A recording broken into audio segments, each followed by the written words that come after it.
السلام علیکم۔ یونیورسل پاکستان کے پلیٹ فارم سے دودھی پاتسر لیک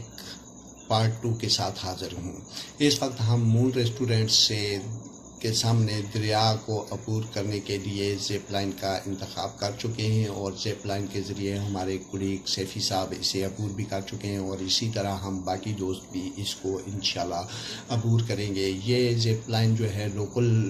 میڈ ہوتی ہے، اور یہ اس طرح کی جگہوں پر جہاں پول وغیرہ کی فیسلٹی نہیں ہوتی وہاں پر لگائی جاتی ہے، اور اسے بڑی احتیاط کے ساتھ استعمال کیا جاتا ہے۔ اس کا طریقہ کار یہ ہوتا ہے کہ ایک شخص بیٹھتا ہے اس کے اندر اور دوسرا رسے سے اس کو کھینچتا ہے۔ یہ ہے میری ٹیم۔ اس کے اندر فرسٹ نمبر پہ احمد صاحب ہے، اس کے ساتھ میں موجود ہوں، اور اس کے ساتھ غفاری صاحب، اور اس کے آگے فاروق صاحب جسے پھوکا بابا کا نام ہم نے دیا ہے، اس کے ساتھ فیضی صاحب اور توری صاحب، اور آخر میں سیفی صاحب موجود ہیں۔ ہم نے اپنا رخت سفر اس وقت دودھی پاتسر لیک کے لیے باندھ دیا ہے، اور ہم شروع کے ٹریک سے آگے نکلنے کی کوشش کر رہے ہیں۔ اور آپ دیکھ رہے ہیں کہ یہ لولو سر جھیل سے جو دریا آ رہا ہے، اس میں ہمارے غفاری بھائی نے ہاتھ لگایا تو پانی ان کو بہت ٹھنڈا لگا۔ تو ہم آگے بڑھتے ہیں، تھوڑا سا آگے جائیں گے تو ہم ایک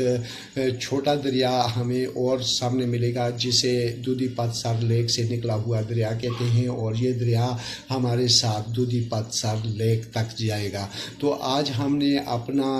یہاں سے سفر کا آغاز کیا۔ یہ ہے وہ دریا جو دودھی پاتسر لیک سے آتا ہے۔ اس کو عبور کرنے کے لیے آپ کو اپنے جوتے اتار کر ہی عبور کرنا چاہیے، کیونکہ جب آپ چھلانگ لگاتے پتھروں کے اوپر اور کوشش کرتے کہ آپ چھلانگ کے ذریعے اس دریا کو عبور کر لیں گے، تو چونکہ اس دریا کے اندر جو پتھر ہوتے ہیں وہ کافی سلپری ہوتے ہیں، اور اس سے آپ کو گرنے کا خدشہ ہوتا ہے۔ اور دوسری بات یہ ہے کہ اگر اس طرح کے ٹریک کے اوپر آپ جائیں جہاں پہ آپ کو نالے اور دریا عبور کرنے پڑے، تو آپ کوشش کیجیے گا کہ اپنے موبائل فون کو فرنٹ کی جیب میں بالکل نہ رکھیں، کیونکہ چھلانگ لگاتے وقت یہ بعض دفعہ دریا کے اندر گر جاتا ہے۔ اور اس طرح کا ہمارے ساتھ یہ جو لاہور سے ٹیم آئی ہوئی ہے، اس کے ایک کولیگ کے ساتھ ایسا ہو چکا ہے کہ وہ اپنے موبائل سے یہاں پر ہاتھ دھو بیٹھا، اور وہ موبائل کافی تلاش کرنے کے باوجود بھی نہ مل سکا۔ اور دوسری بات یہ ہے کہ آپ اس طرح کے لانگ ٹریک کے اوپر، چونکہ دودھی پاتسر لیک کا جو ٹریک ہے یہ مون ریسٹورنٹ سے لے کر ملا کی بستی تک یہ تقریباً 14 کلومیٹر کا ٹریک ہے، اور 4 کلومیٹر ملا کی بستی سے دودھی پاتسر لیک ہے۔ تو اس طرح اس ٹریک کے اوپر آپ کو 7 سے 8 گھنٹے ٹریول کرنا پڑتا ہے، اور وہ سارا پیدل سفر ہے۔ اس کے لیے آپ کو گھوڑے بھی میسر ہیں، لیکن گھوڑے والے جو حضرات ہیں ان کے ریٹس بہت ہائی ہیں، اور میرا نہیں خیال، میں تو اس کو بالکل ریکمینڈ نہیں کروں گا کہ اگر آپ دودھی پاتسر لیک جائیں تو آپ گھوڑے پر بیٹھ کر جائیں، کیونکہ جو سفر کا مزہ ہائیک کے ساتھ ہے وہ کسی دوسرے طریقے سے نہیں ہے۔ آپ دیکھیں کہ اس ٹریک کے شروع میں آپ کو پتھریلی زمین ملے گی، پتھریلے راستے ملیں گے، اور یہ بڑی بڑی چٹانوں والے راستے، ان کے اوپر آپ کے لیے چلنا کافی دشوار ہوتا ہے۔ اس کے لیے احتیاط یہ ہے کہ آپ جب بھی اس سفر کے اوپر جائیں، دودھی پاتسر لیک کے ٹریک کے اوپر جائیں یا کسی بھی بڑی ہائیک کے اوپر جائیں، تو آپ اپنی ہائیک سٹک اور زبردست قسم کے جوگرز، جو آپ کو اس راستے میں کسی قسم کا پرابلم نہ ہو، کیونکہ مارکیٹ میں جو جوگرز اویلیبل ہوتے ہیں ان میں سے بیشتر ایسے ہوتے ہیں کہ جن کے تلوے جو ہے نا تھوڑا بہت چلنے کے بعد کافی سلپری ہو جاتے ہیں، اور وہ آپ کو راستے میں دقت کا سامنا کرنا پڑتا ہے، کیونکہ اس کے راستے میں ایک تو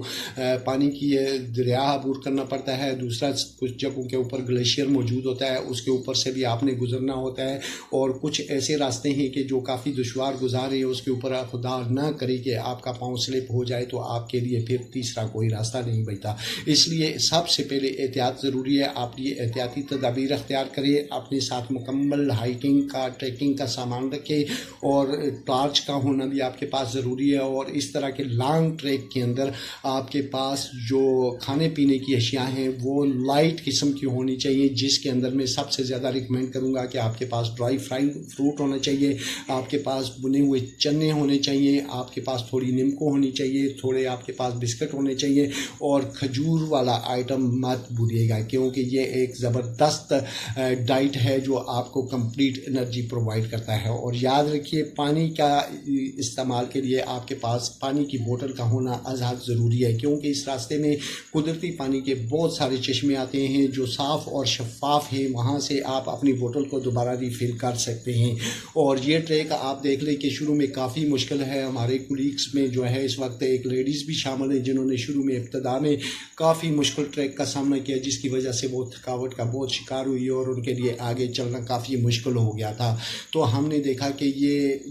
میں تو یہ نہیں کہتا کہ لیڈیز کو یہ ٹریک نہیں کرنا چاہیے، لیکن یہ ضرور کہوں گا کہ وہ لیڈیز اس ٹریک کے اوپر قطعاً نہ آئیں جنہوں نے پہلے سے کوئی ہائیک کی یا واکنگ کی پریکٹس نہ کر لی ہو۔ اس کے لیے اس طرح کے لانگ ٹریک کو اباؤٹ 18 کلومیٹر کے ٹریک کو کرنے کے لیے آپ کو کم از کم 1 مہینہ پہلے سے واک شروع کرنی چاہیے تاکہ آپ اس کے لیے یوز ٹو ہو جائیں اور اس سفر کو آسانی کے ساتھ آپ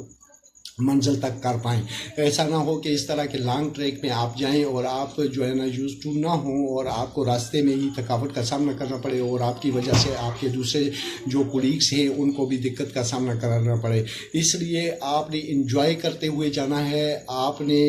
سلو and steady win the race والی بات کرنی ہے۔ اس کے اوپر آپ بہت زیادہ دیر تک جو ہے نا کسی جگہ میں جیسے 30 منٹ 45 منٹ اور اس طرح کے ٹائم میں آپ نے ریسٹ نہیں کرنی ہے۔ آپ نے جب بھی ریسٹ کرنی ہے 3 سے 4 اور 5 منٹ سے زیادہ آپ ریسٹ نہ کریں۔ اپنے ابتدا میں اپنے سفر کو بالکل سلو رکھیں اور آہستہ آہستہ جب آپ اس سفر کے عادی ہوتے جائیں تو آپ اپنی سپیڈ کو بڑھا سکتے ہیں، کیونکہ راستے میں کوئی ایسا مقام نہیں ہے جہاں پہ آپ نائٹ سٹے کر سکیں۔ ہاں، اگر آپ کے پاس کیمپنگ کی سہولت ہے تو تب تو آپ کیمپنگ کر سکتے ہیں راستے میں، لیکن اگر میں کہوں کہ راستے میں آپ بالکل کیمپنگ نہ کریں بلکہ اپنا فرسٹ جو ٹریول ہے وہ مون ریسٹورنٹ سے جب سٹارٹ کریں تو آپ اپنا ٹاسک بنائیں کہ آپ ملا کی بستی کو ضرور پہنچیں گے، اور ملا کی بستی میں آپ کو خیمہ بھی آسانی سے مل جائے گا اور کھانے پینے کا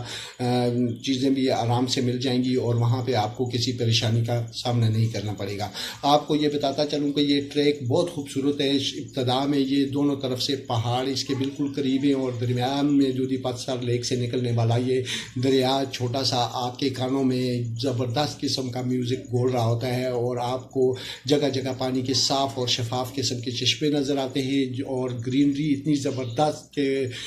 آپ جو ہے آپ کی آنکھوں کو بہت رشک آتا ہے اس کو دیکھ کے، تو آپ بڑی ٹھنڈک فیل کرتے ہیں آنکھوں میں۔ اس کے علاوہ یہ پتھریلی چٹانیں بھی ہیں اس کے راستے میں اور دریا جو اپنی پوری آب و تاب کے ساتھ بہہ رہا ہے، گو کہ یہ چھوٹا دریا ہے لیکن بہت خوبصورت ہے۔ اس کی آواز کانوں میں رس گھولتی ہوئی نظر آتی ہے اور راستے کے اندر آپ کو میٹھے پانی کے چشمے ایزیلی اویلیبل ہے۔ آپ سفر سے انجوائے کرتے ہوئے جائیں، آپ کبھی یہ نہ سوچیں کہ میں اس کے اندر تھکاوٹ کا شکار ہوں، بلکہ آپ قدرت کے حسین نظاروں کو دیکھیں، قدرت کی بنائی ہوئی چیزوں کو دیکھیں، قدرت کے تخلیقات کو دیکھیں اور سوچیں کہ اللہ تعالیٰ نے ہمارے لیے اس دنیا کے اوپر ایک جنت بنائی ہے اور ہم اس جنت کو دیکھنے کے لیے جا رہے ہیں۔ تو یقیناً یہ کسی جنت سے کم نہیں ہے۔ یہ وادی جو دودھی پاتسار لیک کو جو یہ درا نما جگہ جاتی ہے، اس کو آپ جو آگے جائیں گے تو زیادہ خوبصورت پائیں گے، کیونکہ شروع میں یہ تھوڑا سا تنگ ہونے کی وجہ سے اتنا زیادہ اٹریکٹیو نہیں ہے، لیکن جو آپ آگے جائیں گے یہ وادی وسیع بھی ہوتی جاتی ہے اور اس کے اندر گرینری، میدان اور بالکل خاموش قسم کے پانی کی یہ نہر نما ندی جو ہے یہ آپ کو نظر آتی ہے اور آپ ایسے کہتے ہیں کہ آپ کے دل میں یہ خیال آتا ہے کہ کاش میں یہاں پر کچھ دن گزاروں، لیکن چونکہ آج کل دنیا کی مصروفیات میں آپ اتنے مگن ہو جاتے ہیں کہ آپ کے پاس بعض اوقات اتنا ٹائم نہیں ہوتا کہ آپ زیادہ دن سٹے کر سکیں۔ اس لیے جو اویلیبل ٹائم آپ کے پاس ہوتا ہے آپ اس میں اپنے دوستوں کے ساتھ جائیں اور باقی دنیا سے ڈسکنیکٹ ہو کر جائیں اور مکمل اپنے سفر کو کریں۔ تو آج کی ویڈیو ختم ہو رہی ہے، اگلی ویڈیو کے ساتھ حاضر ہوں گا۔ السلام علیکم۔